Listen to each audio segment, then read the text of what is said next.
Okay, in the second revision video, we're going to look at paper 1, question 3, structural analysis. Again, just to remind you, we're looking at the 2017 Rosabel paper.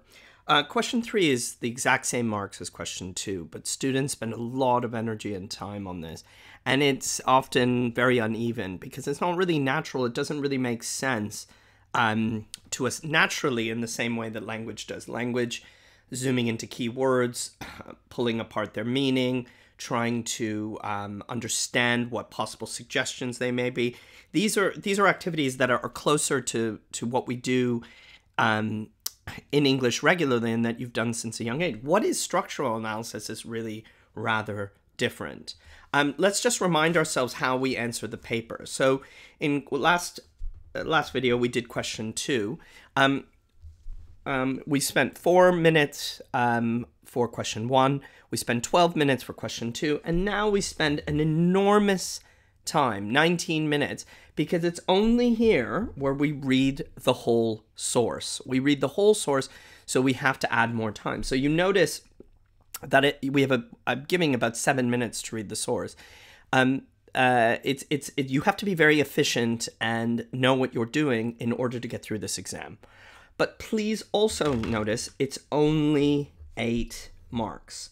These are equal, so you don't need to work so hard and produce so much to try and get the marks here. In fact, I would say to a lot of you, you should write more and analyze more for question 2 and try and do what you can for question 3, because as I like to say, this is a trap question.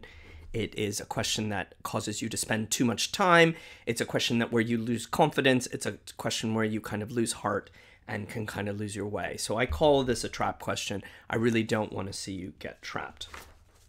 So the first piece of advice I have is question 3 will always be the same question, which is how does the writer structure the source to interest the reader? So there's a kind of unspoken first step, which is because you don't need to know the question. The question will always be the same.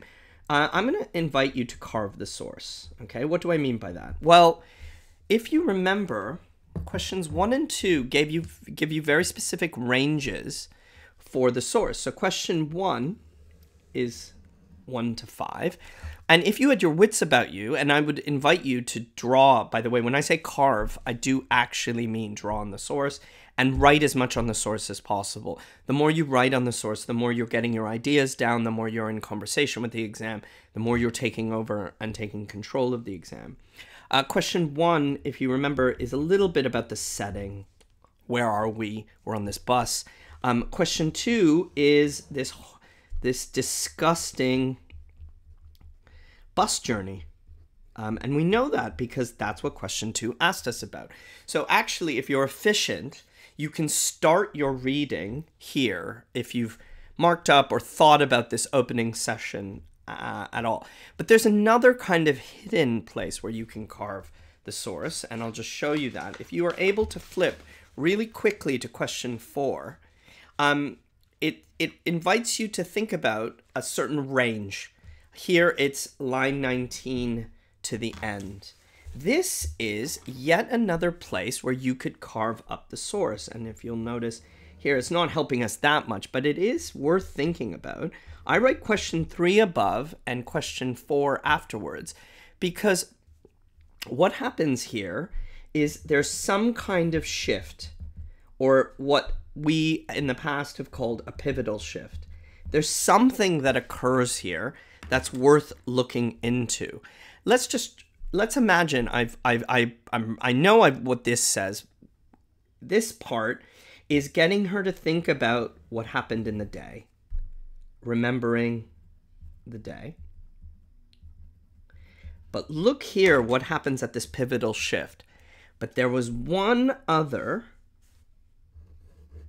a girl with beautiful red hair, white skin, and eyes the color of that green ribbon shot with gold they had got in from Paris last week.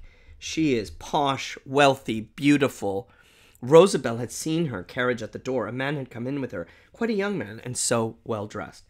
She has a lover. She's rich. And this shift contrasts right away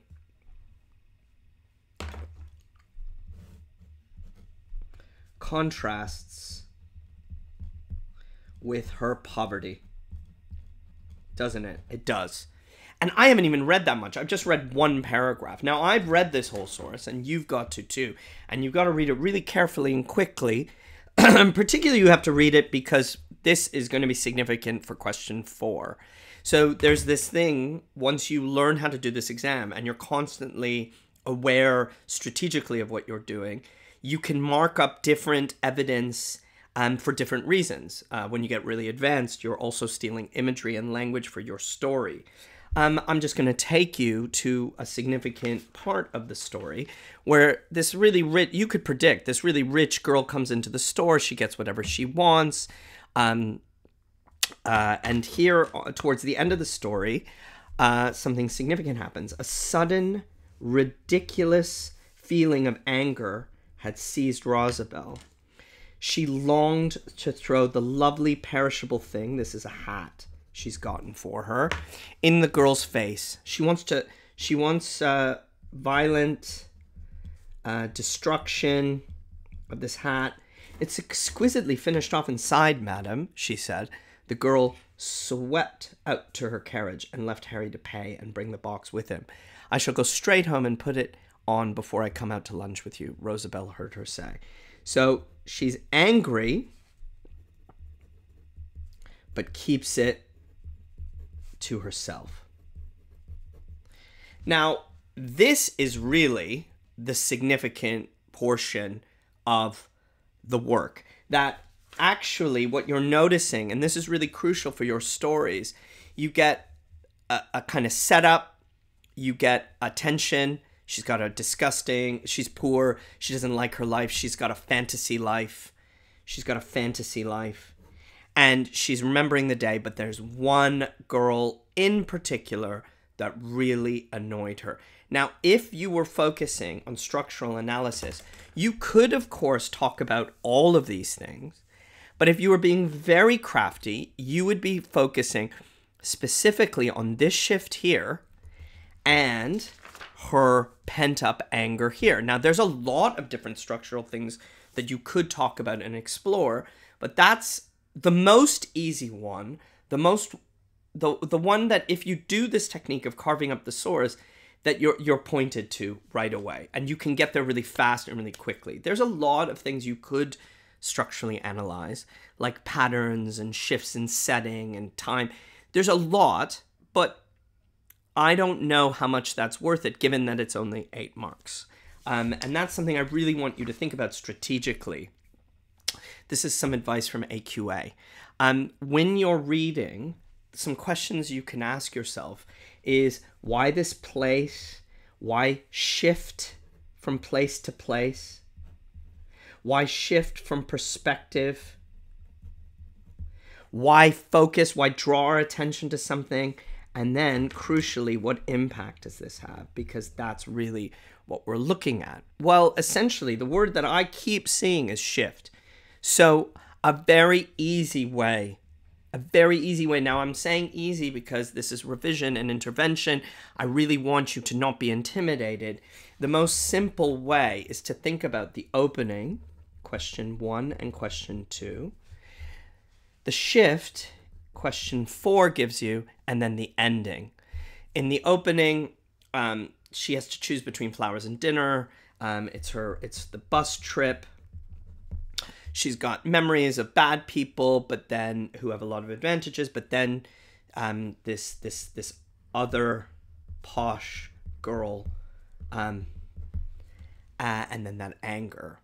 What you want to do is you always want evidence. But what you don't want to do is no language analysis, right? What you're not doing here is squeezing the lemon or going into the keywords for me. Even though some of the AQA exemplar material shows some kind of language analysis, we really wouldn't, and that's confusing for you perhaps, but what I would encourage you not to do is to go into the words specifically, because it's going to confuse you. Are you doing structural analysis? I put this little bricks to help you think of structure, or are you doing language analysis, squeezing the lemon? Well, here we're doing structural analysis. So what you're doing then is you are writing 1, 2, or 3 paragraphs. I would strongly advise you, if you were finding this difficult, to write 3 quick paragraphs. If you were going to be a little bit more advanced, you could make this 1 paragraph and make this the 2nd paragraph. And if you want to be extremely advanced, you could just focus on this here. Just this, because really this is what the whole question's about. What is it that I'm trying to write? Well, I'm trying to do something like a topic sentence or a point. Evidence, we always need evidence, but its richness doesn't matter as much. It should be relevant to the question. It should be relevant. We should get some example of it backing up your topic sentence. And what you're doing is you're explaining